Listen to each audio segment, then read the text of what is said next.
The silk of the dress feels cool against my skin, a stark contrast to the heat rising in my chest, and I stand before the full-length mirror in the quiet sanctuary of my bedroom, watching the woman who stares back at me. She is composed, she is polished, she is 41 years old, and she has decided that tonight is not the night she breaks. I have spent the last 3 months analyzing silence, dissecting voids where conversations used to be, and mapping the geography of a relationship that suddenly went dark without explanation. There is a specific kind of pain that comes from being ignored by someone who knows exactly how to reach you. Someone who has memorized the rhythm of your breath and the cadence of your thoughts, and then simply decides to stop listening. It is not a loud pain. It does not scream. It settles in the bones like a cold dampness that no amount of heating can quite resolve. I have worn that coldness for 90 days. I have carried it into boardrooms, into dinner parties with friends who ask too many questions, into the quiet mornings where my phone remains stubbornly dark on the nightstand. But tonight, the silence ends. Not because I demand it with shouting, not because I collapse into tears in the middle of a crowded room, but because I have chosen clarity over anger. I have chosen to walk into the lion's den with my head high and my heart guarded, not to destroy, but to understand. The dress is emerald green, deep and rich, the color of money and old forests, and it fits me like a second skin, tailored to accentuate the strength in my shoulders and the grace in my spine. I chose it deliberately. I did not choose it to tempt him, or to make him jealous, or to prove anything to the society pages that will inevitably photograph us tonight. I chose it because it makes me feel like myself. It makes me feel like Tanya, the woman who built a career on strategic communications, the woman who navigates crises for a living, the woman who knows that information is power and that panic is the enemy of truth. I adjust the strap on my shoulder, watching the light catch the diamond earrings he gave me 2 years ago, diamonds that have felt heavy lately, like anchors dragging behind a ship that has lost its wind. I touch them now, not with resentment, but with a strange sense of duty. They are evidence of a time before the silence, artifacts of a love that I refuse to believe simply evaporated. People do not vanish without a reason. Men like Julian do not withdraw without a calculation.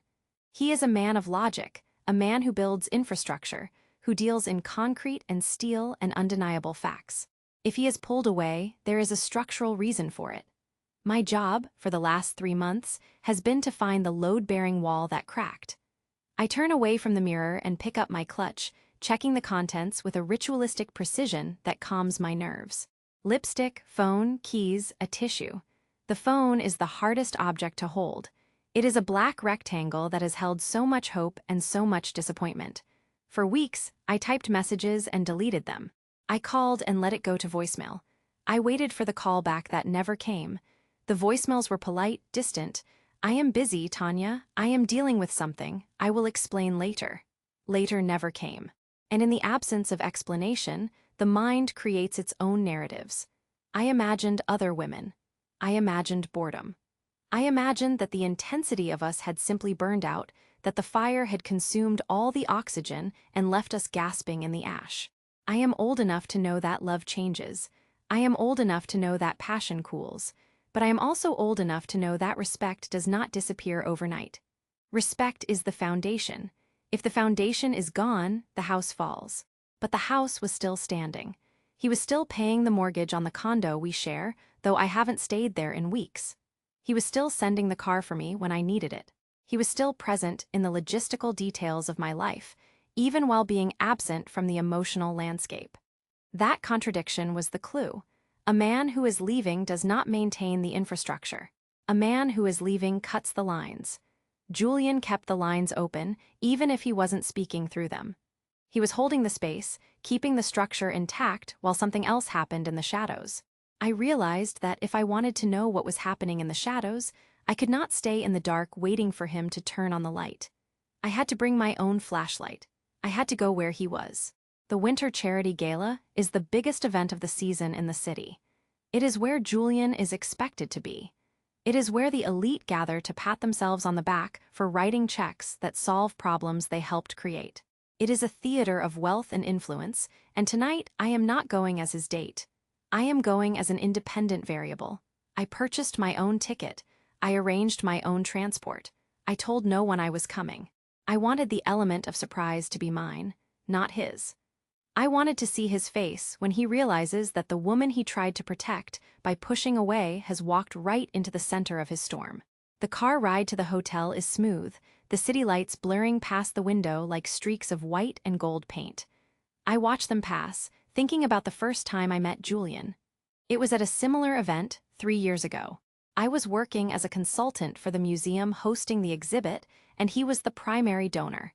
He was not charming in the way men try to be charming. He was direct. He asked me about the architecture of the building, not the art inside. He wanted to know about the load-bearing walls, the history of the foundation, the way the light hit the atrium at noon. We stood there for an hour talking about steel and glass while the party swirled around us. He looked at me with an intensity that felt like being seen for the first time in years. He didn't see a pretty woman in a dress. He saw a mind. He saw a partner. That was the hook. That was the moment I fell. Not because he was wealthy, though the wealth was evident, but because he valued structure. He valued truth. We built something real on that foundation. We spent weekends walking through construction sites. We spent evenings debating ethics in business. We spent mornings in silence that felt comfortable, not heavy. That is what makes the last 3 months so confusing. The silence we share now is not comfortable. It is charged. It is waiting. It is like the air before a thunderstorm, heavy with electricity and the promise of a crash. I have spent 90 days waiting for the crash. I have braced myself for the impact. But now, sitting in the back of the town car, feeling the leather seat beneath me, I realize I am not afraid of the crash anymore. I am afraid of the misunderstanding. I am afraid that we will let an external force destroy what we built internally. That is the true tragedy. Not that love ends, but that love is killed by a lie. And I suspect there is a lie here. Not a lie of betrayal, but a lie of omission. He is omitting me from the truth. He is making decisions for me without my consent. He is treating me like a liability instead of a partner. That is the insult I cannot forgive. Not the distance, but the paternalism. I am not a child to be shielded. I am a woman who can stand in the fire. If there is fire, I want to know where the matches are. The car slows down as we approach the hotel. The valet line is long, a river of luxury sedans and SUVs flashing under the canopy. I see the photographers behind the velvet rope, their cameras raised like weapons. I take a deep breath. This is the moment. Once I step out of this car, I am visible. I am part of the narrative again. I tell the driver to let me out at the side entrance. I do not want the fanfare. I do not want the photos. I want to walk in quietly. I want to observe. I step onto the pavement, the heels of my shoes clicking on the stone, and I pull my wrap tighter around my shoulders. The air is cold, biting at my exposed skin, but I do not shiver. I walk through the service entrance, showing my invitation to the staff who look surprised to see me arriving alone. They know who I am. They know who I am with, or who I was with. The whispers start immediately. I can feel them like a physical touch on the back of my neck. Where is he? Is she alone? Did they split? I ignore them. I have trained myself to ignore noise. I focus on the signal. I move through the hallway, the carpet muffling my steps, and I push open the double doors into the ballroom. The sound hits me first. The clink of crystal, the hum of hundreds of conversations, the orchestra tuning up in the corner. The room is vast, filled with chandeliers that cast a warm, golden glow over the crowd. It is a sea of black ties and gowns, a mosaic of wealth and power. I stand at the edge of the room for a moment, letting my eyes adjust, letting myself become part of the background. I am looking for him. I know where he usually stands. He likes the corner near the stage where he can see the whole room without being trapped. I scan the crowd, and there he is. He is wearing a tuxedo that fits him perfectly, the black fabric contrasting with the white of his shirt. He looks tired. Even from this distance, I can see it.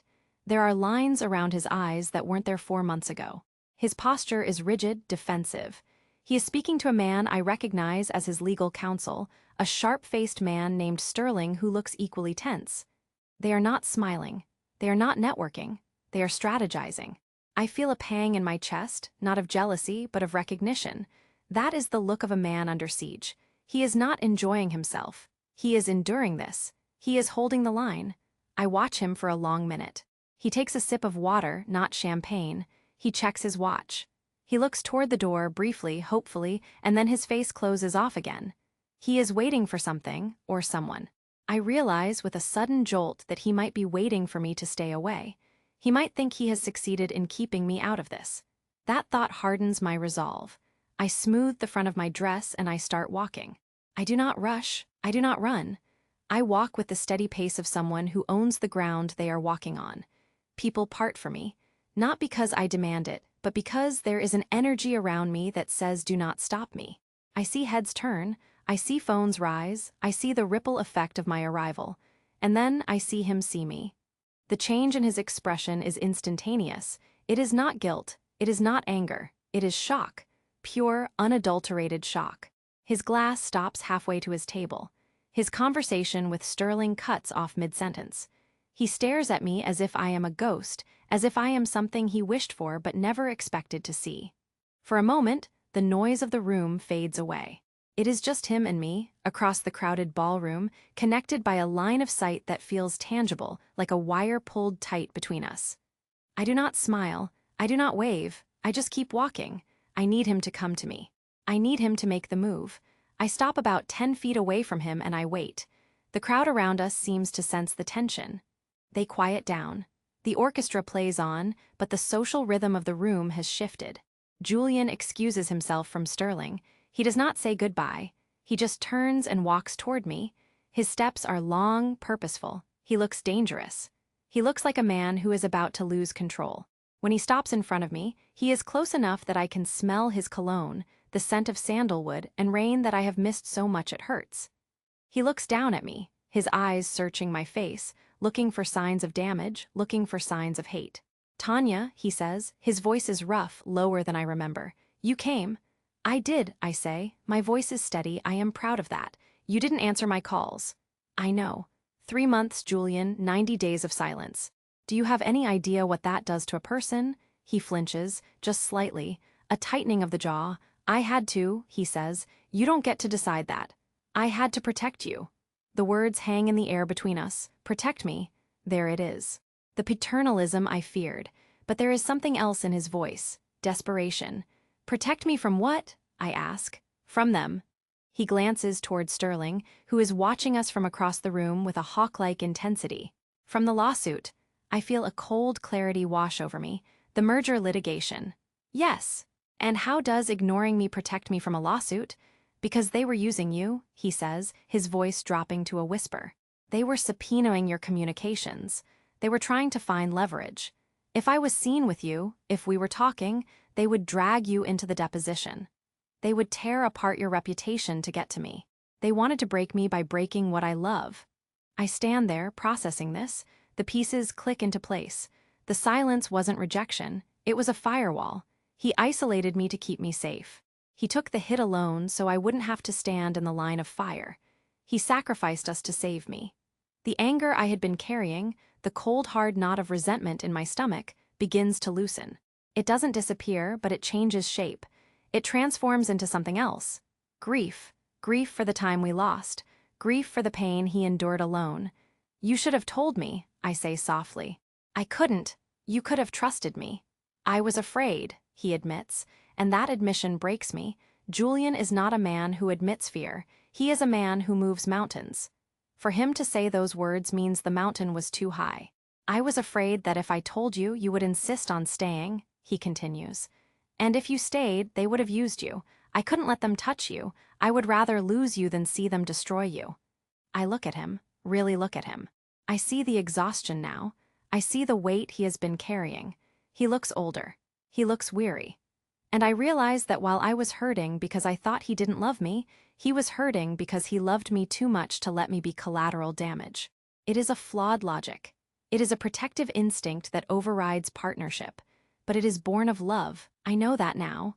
The misunderstanding is shattered. The truth is out. And the truth is that we are both standing here, bruised by the same battle, fighting on the same side, even when we thought we were enemies. I reach out and touch his arm. The fabric of his tuxedo is smooth under my fingers. He stiffens, then leans into the touch, just slightly. "You made a decision for both of us," I say. "Yes, don't do that again." "I won't." Because I am not an asset to be protected, Julian. I am a partner. If you go to war, I go to war. If you stand in the fire, I stand with you. He looks at me, and I see the relief wash over his face. It is like watching a man take his first breath after being underwater for too long. I know, he says. I know now I was wrong. You were, I agree. But you were wrong because you cared, and I was angry because I cared. We are both stubborn fools. A small smile touches his lips. It is the first real smile I have seen in months. Can we dance? He asks. The orchestra is playing. I look at the dance floor. Couples are swaying to the music, lost in their own worlds. Yes, I say. We can dance. He offers his hand. I take it. His hand is warm, strong, familiar. He leads me onto the floor and the crowd parts for us again, but this time it feels different. They are not watching a scandal. They are watching a reconciliation. We move together, falling into the rhythm we know so well. He holds me close, not too close, just enough to feel the heat of him. We do not speak as we dance. We do not need to. The silence between us is no longer heavy. It is full. It is filled with the things we don't need to say because we understand them. I rest my head on his shoulder for a moment, closing my eyes. I can feel the steady beat of his heart. It is strong. It is alive. I realize that I am safe. Not because he shielded me, but because we are together. The threat is still there. The lawsuit is still pending. The world is still complicated and dangerous. But we are not facing it alone anymore. That is the difference. That is the resolution. We open our eyes at the same time. The settlement offer came this morning, he says quietly. We can fight or we can settle. What do you want to do? I want to end it. I want to move forward. I want to come home. Then settle, I say. Protect the company, protect your name, but let's stop living in the shadows. Let's bring the light back in. He nods. Okay, Tanya. We finish the dance. The applause is polite, restrained, but I don't care about the applause. I care about the hand holding mine as we walk off the floor. We move toward the exit, ignoring the people who try to stop us, the reporters who shout questions from the sidelines. We are done with the performance. We are done with the public narrative. We have our own story to write. As we step out into the cool night air, the valet brings the car around. Julian opens the door for me, a gesture of old-world courtesy that feels new again. I slide into the seat, and he joins me. The door closes, shutting out the noise of the gala, shutting out the judgment, shutting out the world. It is just us in the quiet darkness of the car. He takes my hand again, interlacing his fingers with mine. I missed you, he says. The words are simple, but they carry the weight of the last 3 months. I missed you too, I reply. Don't leave me in the dark again, Julian. No matter how bad it is, tell me. I promise. Good. The car starts moving. I look out the window as the city lights blur past again. But this time, I am not watching them with anxiety. I am watching them with hope. The pain of the last few months was real. It was sharp and it was deep. But it was not the end. It was a test. And we passed it. Not because we avoided the pain, but because we walked through it and came out the other side with the truth. I lean my head back against the seat, and I let out a breath I feel like I have been holding for 90 days. The tension leaves my shoulders. The guard comes down. I am not Tanya the consultant anymore. I am not Tanya the victim of silence. I am just Tanya, and I am loved. I look at Julian. He is looking at me. He reaches out and tucks a strand of hair behind my ear. His touch is gentle. We have a lot of work to do, he says, to rebuild the trust. Yes, I say, we do, but we have the materials. We have the foundation. We do. And next time, I add, my voice firm, we build it together. Together, he agrees. The car turns onto our street. The condo is visible ahead, the lights warm and inviting. It is no longer a house of silence. It is a home. I realize that happiness is not the absence of conflict. Happiness is the presence of resolution. It is the knowledge that when the storm comes, you do not have to hide. You can stand in the rain together. I feel a sense of peace settle over me, deep and abiding. The misunderstanding is gone. The secrecy is gone. All that is left is the work of love, and that is work I am willing to do. The car stops. The engine cuts off. The silence now is comfortable. It is the silence of two people who know exactly where they stand. Julian gets out and comes around to open my door. He offers his hand. I take it. We walk up the steps together. I do not look back at the city. I do not look back at the gala. I look forward. I look at the door. I look at the future. And I know with absolute certainty that we are going to be okay. We are going to be more than okay. We are going to be whole. Inside the condo, the air is still. It smells like home, like the lemon polish I use on the tables and the sandalwood candle Julian likes. I kick off my heels and walk barefoot across the hardwood floor. It feels good to be out of the armor.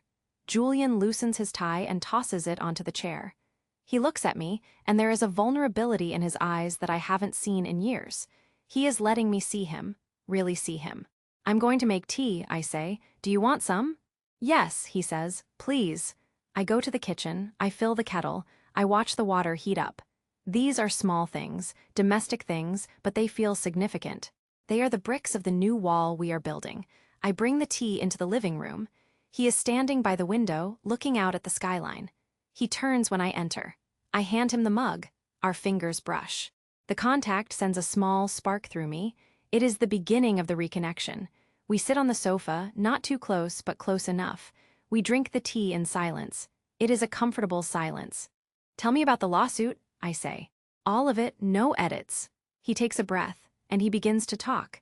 He tells me about the shareholders who wanted to force a sale. He tells me about the threats they made. He tells me about the private investigators who were following me. He tells me about the nights he lay awake wondering if he had made the right choice. He tells me everything. I listen. I do not interrupt. I do not judge. I just listen. This is the communication we missed. This is the truth we needed. When he finishes, the kettle is cold and the room is dark. Thank you for telling me, I say. Thanks for listening, he replies. I'm not going anywhere, Julian. I know. Good. I set my mug on the table. I move closer to him. I rest my head on his shoulder. He wraps his arm around me. We sit there for a long time, watching the city lights twinkle in the distance. The world is still out there. The problems are still there, but they are manageable now. They are solvable, because we are solving them together. I think about the women who will hear this story. I think about the women who are sitting in their own silence, wondering if they are loved, wondering if they should fight or flee. I want them to know that clarity is possible. I want them to know that anger is not the only response to pain. Sometimes, the bravest thing you can do is seek the truth. Sometimes, the strongest thing you can do is wait for the right moment to speak. I chose clarity over anger. And it saved us. It saved me. It saved him. The night deepens, the city quietens. I feel my eyes getting heavy. The exhaustion of the last few months is finally catching up to me, but it is a good exhaustion. It is the exhaustion of a battle one. Let's go to bed, Julian says softly. Okay, I say. We stand up. We walk down the hallway together. We do not need to say goodnight. We are sleeping in the same bed tonight. The distance is closed. The gap is bridged. I climb into bed and he joins me. He pulls the covers up over us. He turns off the lamp. The room goes dark, but I am not afraid of the dark anymore. I have my own light. I have the truth. And I have him. I close my eyes and I sleep. And for the first time in 3 months, I do not dream of silence. I dream of voices. I dream of conversation. I dream of us. The morning light comes in soft and gray through the curtains. I wake up and feel the weight of his arm across my waist. It is heavy and real. I stay there for a moment, just breathing, just feeling the reality of this moment. The anxiety that usually greets me in the morning is gone. There is no dread. There is no phone to check with trembling hands. There is just this. I shift slightly and he stirs. He opens his eyes and looks at me. There is no confusion in his gaze, no distance. Good morning, he says. Good morning, I reply. He kisses my forehead. It is a simple gesture, but it says everything. We get up. We make coffee, we talk about the day, he has meetings, I have clients, but we make a plan to have dinner together. Tonight. No excuses, no cancellations. It is a small promise, but it is a solid one. We are rebuilding brick by brick. I go to my office. I sit at my desk. I look at the files in front of me. I feel focused. The distraction of the personal crisis is resolved. I can work again. I can think again. I pick up the phone and call my assistant. Cancel my lunch, I say. I have a new priority. I hang up. I look out the window. The city is busy. People are rushing. Life is moving on. And so am I. I think about the gala. I think about the dress. I will wear it again, not as armor, but as a celebration. I will wear it when we sign the settlement. I will wear it when we win. I will wear it when we are old and gray and looking back on this moment as the turning point. Because that is what it was. It was the turn. It was the moment we decided not to let the external define the internal. We took the power back. We took the narrative back. And we wrote a better ending. I smile to myself. It is a genuine smile. It reaches my eyes. I feel light. I feel free. The burden of the unknown is lifted. I know where I stand. I know who I am with. I know what we are fighting for. It is a good place to be. It is a strong place to be. I turn back to my work. I have a life to live. I have a love to nurture. I have a future to build. And I am ready. The phone rings. It is Julian. I was thinking, he says, about what you said about being partners. Yes, I want you to see the files, all of them. I want you to advise me on the settlement. I'd like that, I say. Good. I'll send them over. Thank you, Julian. Thank you, Tanya. We hang up. I sit back in my chair. This is what trust looks like. It is not blind faith. It is shared information. It is shared responsibility. It is knowing that the other person has your back, not by hiding the danger, but by showing you where the mines are buried so you can avoid them together. I feel a surge of gratitude, not just for him, but for myself, for having the strength to walk into that gala, for having the courage to demand the truth, for not settling for the silence. I could have stayed home. I could have cried. I could have hired a lawyer and filed for separation. That would have been the easy path. That would have been the path of least resistance. But I chose the hard path. I chose the path of resolution. And because I did, we are here. We are whole. The day passes quickly. The work is good. The mind is clear. When evening comes, I leave the office. The air is crisp. I walk to the car. I think about dinner. I think about home. I think about the night ahead. It is not a night of grand gestures. It is a night of normalcy. And after the chaos of the last few months, normalcy feels like a luxury. I arrive home. Julian is there. He is cooking. He never cooks. He is standing at the stove, stirring a pot of sauce. He looks relaxed.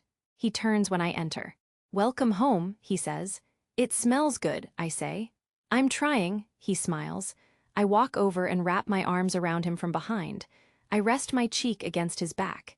He stops stirring and covers my hands with his. We stand there in the kitchen, in the warm light, in the quiet hum of the refrigerator. This is the victory, not the gala, not the settlement. This, the quiet moments, the shared space, the peace. I love you, he says. The words are clear. No hesitation. I love you too, I say, and I mean it. I mean it with every part of myself. The pain was real, the healing is real, and the love is stronger for having survived the test. We eat dinner. We talk about nothing and everything. We laugh. We plan. We dream. The shadow is gone. The light is back. And I know as I look at him across the table that this is what I wanted all along. Not the perfection, not the absence of problems, but the presence of truth, the presence of us. The story is not over. Life never stops. There will be other challenges, there will be other silences, but now we have the tools, now we have the method, we have the communication, we have the trust. And that is enough. That is more than enough. I finish my wine, I stand up, I walk around the table and take his hand. Let's go sit on the terrace, I say. It's a clear night. Okay, he says. We go out onto the terrace. The city is spread out below us, a grid of light and life. The air is cold, but we are warm. We stand at the railing, looking out. Do you remember, he asks, when we bought this place? I do. We said we wanted a view that reminded us of how far we'd come. Yes. We've come further, he says. We have. I lean against him. He puts his arm around my shoulders. We watch the city. We watch the lights. We watch the future unfolding before us, bright and clear and open. The misunderstanding is a memory now, a lesson learned. A scar that reminds us to be careful, but not to be afraid. I close my eyes and I breathe in the night. I breathe in the peace. I breathe in the love. And I know that I am home. I am finally home. The voice in my head that whispered doubts is silent. The voice of love is loud. It is the only voice that matters, and it is singing. It is singing a song of resolution, a song of return, a song of us. I open my eyes, I look at Julian. He is looking at me. We do not need to speak, we know. We know everything we need to know. The story is complete. The circle is closed. The bond is restored, and we are ready for whatever comes next. Together, always together. The night holds us. The city holds us, the love holds us. And we are safe, we are whole, we are home.